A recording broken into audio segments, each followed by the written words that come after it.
Welcome to the Intuitive Therapist Podcast with Janis Cohen, therapist, clairvoyant, empath, and medium. Listen in as she takes a no-nonsense deep dive into real human struggles and how to resolve them.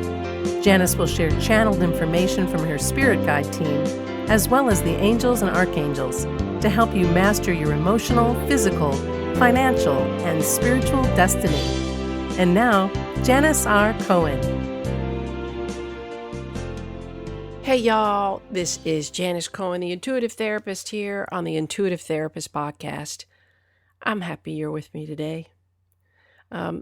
Today's topic is something that has really helped me in my life to learn about, to understand, and to apply it in my life. And like I always tell y'all, I want to be able to, and I do my best to use every part of my life, my experiences, my learnings, my knowledge, my lessons to be able to make the world a little bit easier for you to navigate.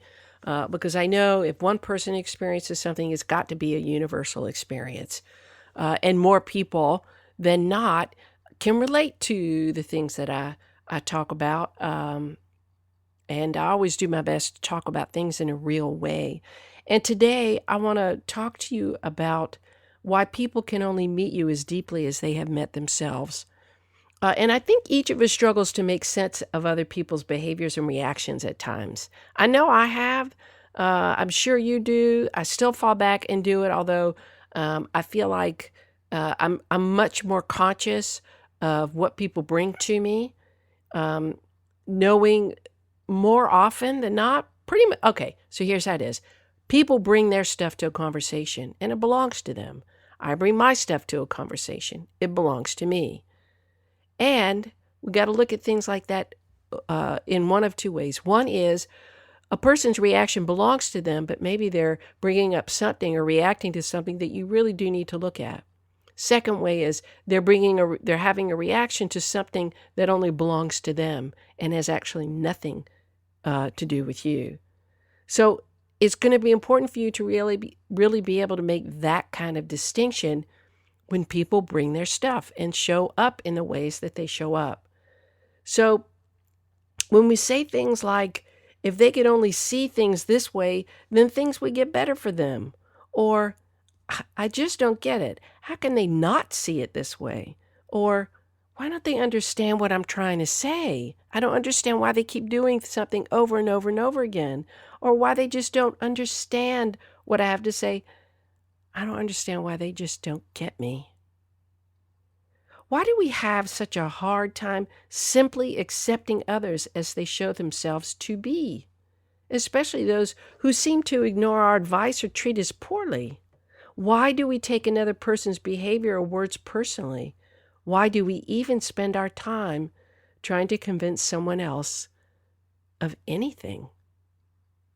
I can recall so many times over my lifetime when someone would call me up in what seemed to be dire distress. This could be a friend. This could be a client, right? And maybe not even that severe. And what's really, I think probably, I'm talking more friends sometimes. They would call and they dump all their problems on me. And being that I'm a problem solver and always a helper at heart, I would get sucked into helping them, soothing and reassuring them that life would get better, and that if they only did X, then they would experience Y. Or if they only did A, they would experience B. That if they just thought about their struggle in, quote unquote, this way, or a particular way, then they could get out of their emotional black hole. Like, I had some good information to offer. But that didn't work very often. You see, most people aren't ready to make the changes they need to when they reach out for help. First and foremost, people really just want to be heard. And most often, things kind of stop there. If they have a dumping ground, an emotional dumping ground, it meets their immediate need, right? So you can always tell when someone really wants help, when they actually listen to what you have to say by stopping the complaining and moving into action. They want to know the how. So I don't know if you've experienced this, but somebody will come up to you and they'll Or they'll share something with you and wah, and you will start giving some feedback. Well, why don't you do this? Or let me suggest this, that, and the other. And they'll either start saying, but, or talk about all the reasons why that's not possible. So in essence, they're really not ready to change. They just want to moan. Nevertheless, there are so many people like me who get suckered into being the helper and the problem solver, and we forget who we're dealing with. People who are in pain, but they're not ready to end the pain. So when we try to help them, we try to answer their cries for rescue, and we throw them a flotation device in the form of suggestions or remedies, and they just keep complaining and override our suggested plan because they can't seem to get out of their own way to change their perspective. Why is that? Why is it that some people just can't meet us where we are? Why do we keep being the go-to people for people who can't go to? Here's the long and short of it. When you're living in a different frequency, a lot of times people can't hear and understand what you're saying. If you've been listening to my podcast for long enough, you know I'm a staunch believer that vibrational alignment is key in creating the life you want. And that includes work, health, wealth, and relationships. When you're a vibrational match for something or someone, it can't help but become real and grow positively very quickly. We manifest exactly what we need when we need it, whether we like it or not. And your relationships, period, will tell you where you are in terms of how high your vibration is. I know that there have been times with friends or people who I've dated where all of a sudden it dawned on me the reason why I wasn't entirely happy with them was because their vibration and their frequency was low or lower, and I had to dumb mine down, and I couldn't take it anymore. So I had to exit those friendships and relationships. And everyone who enters our lives shows up at their particular vibrational frequency. Think of it as like a radio frequency. Each of us has styles of music that we prefer. Me, well, I'm a music junkie, and depending on whatever mood I'm in, determines the kind of music I listen to. If I'm in the car, I'll find the exact XM or radio station that plays the kind of music that I want to listen to. And I move the dial or press the preset button to locate the exact frequency that will allow me to access exactly what I'm looking for. Nothing more, nothing less. And if I land, let's say, for example, on a country station, I do like my country, the likelihood that all of a sudden salsa music will start to play, and I love my salsa, is radically low. Pretty impossible.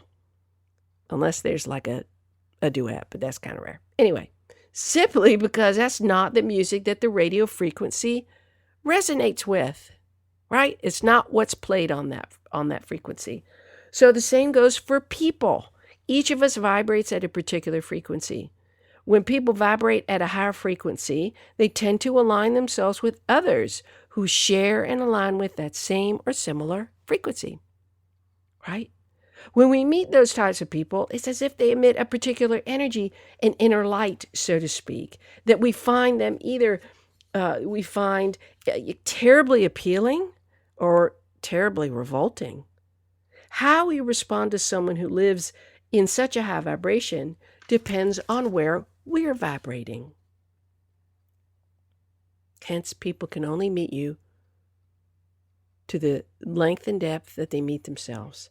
If we aren't happy in our lives and constantly feel that life is a struggle and we are the constant target of it, then when we encounter somebody who isn't living that way, who doesn't feel like life is attacking them, and they're pretty good with who they are in their life, not only do they appear to be an enigma, but it's almost as if they have something that we don't, like they know a secret that we don't. We all want what they have, whether we realize it or not. We're drawn to them like moths to a flame when we're in desperate need of saving or pain relief.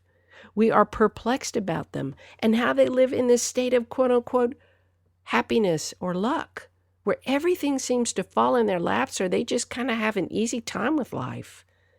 Somehow everything seems to work out for these people of light. People who have this kind of light, they're truly at peace. And that is insanely attractive. They emit a sense of calm that most don't have. And anyone who doesn't have this sense of calm wants it. That's why I call it light. So those who lack the light want the light, and therefore they reach out to those who they believe to exemplify that light. And guess what they do? They dump their darkness all over them. They vomit it up. They just can't help themselves. Because guess what? People really don't want to feel badly. And if they're particularly bitter, vibrating at a really low frequency, then their reaction to a light worker, a person with light, they're envious, jealous, hateful, and condescending, undermining, negative, and malicious. They are the energy suckers of energy suckers, these bitter people, and they love nothing more than to bring you down, simply because they don't know how to level up. They lack whatever they need to feel good and fulfilled in their lives. It's just the way it is, my friends. People who feel badly about their lives, they don't like people who feel good. It doesn't resonate. They can't relate. So when we attempt to help somebody who only wants to complain and bitch and moan, or we encounter somebody who is a negative Nelly, this is why they are that way. There are plenty of people who've had shitty lives, much shittier than most. And somehow, some of these people, they live at a higher frequency than most of us. How? They found the sweet spot. They get it. That leveling up and being at a higher frequency, focusing on different things, making something of your life, getting out of victimhood, choosing to feel different things, taking action in their lives to better their lives, putting the work in. They get it. They understand. As Matt Kahn states, people can only meet you as deeply as they have met themselves. How many times have you been talking with somebody and you're trying to get them to understand and see your position, and they just don't? It's not about whether or not they accept your position, but they just don't get it. And I'm going to add that you can't make somebody meet themselves faster, better, or more efficiently than they're ready to. Once you get that, it's pretty comforting. You can stop trying to convince anybody at anything. But it kind of sucks, really. I mean, I see so many people who, if they would just, see the light, their lives would be infinitely better. They'd be happier, healthier, and they could be the light for others. These people are in our families, in our workplaces. These are our bosses, our coworkers. They're in our friendship circles and can sometimes be our best friends. They're in our religious groups and the stores that we go to visit and shop at. People vibrate on frequencies along a spectrum of low to high, and the only thing we can do is live our best lives in the highest frequency possible and hope that one day they too will recognize and realize that living in a higher vibration is just a decision away. So stop expecting other people to think like you do or to share your values when they really aren't ready to or they don't. Stop expecting anything of others, really, because when you have expectations, you'll surely get disappointed or worse, hurt. Stop trying to convince people to see your point of view, because really the only person you need to sell that to is yourself. Take inventory of those people who you keep in your life. Do they add to your life? Are they just too damn difficult to deal with, but you keep them around for some odd reason? Do your friends, family, coworker, partner, do they steal your light, suck you dry, and leave you limp on the ground so that they can be infused and move forward? Or do they do that to you? Add to your life, give back, infuse you. The people you date or married to, do they get you? If you were to ask them, who am I? If somebody said, what's he like? Tell me about her. Do you think they really could? Could you do that for your partner? Do they build a life? Does your partner build a life with you or want to live separately? Keep things separate. Keep their lives separate from you. Do you keep dating the same kind of people where you lower your frequency in order to be with them?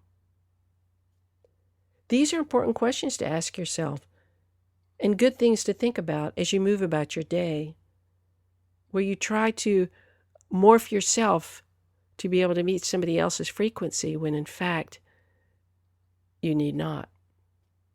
Stop trying to be the influencer of others to change who they are and what frequency they vibrate at. Stop trying to convince others day after day, hour after hour, year after year to see things your way, to see the light. Somebody isn't ready to see the light, they won't. When they're really ready, they will. Your job, our job, my job, is to just vibrate as freaking high as possible and live as wholly and completely as we can, and offer those who are not traveling on our path, who aren't traveling on our frequency, give them love and light and compassion. You can't fault people for not being where you are, because let me tell you something, people that are even higher frequency and beyond where you are look at you and go, man, I can't fault you for not being where I am. Keep your circle sacred. Keep your energy protected. Have no expectations. Show up as love and light. When people meet you, accept them where they're at. Not everyone is for you. And you are not for everyone. I wish you a blessed day, a wonderful week, and as always, live intuitively. Thanks for listening to The Intuitive Therapist. If you like what you heard, the best compliment you can give us is to share this podcast with a friend. And be sure to give us some stars and a favorable review at Apple Podcasts or wherever you listen in.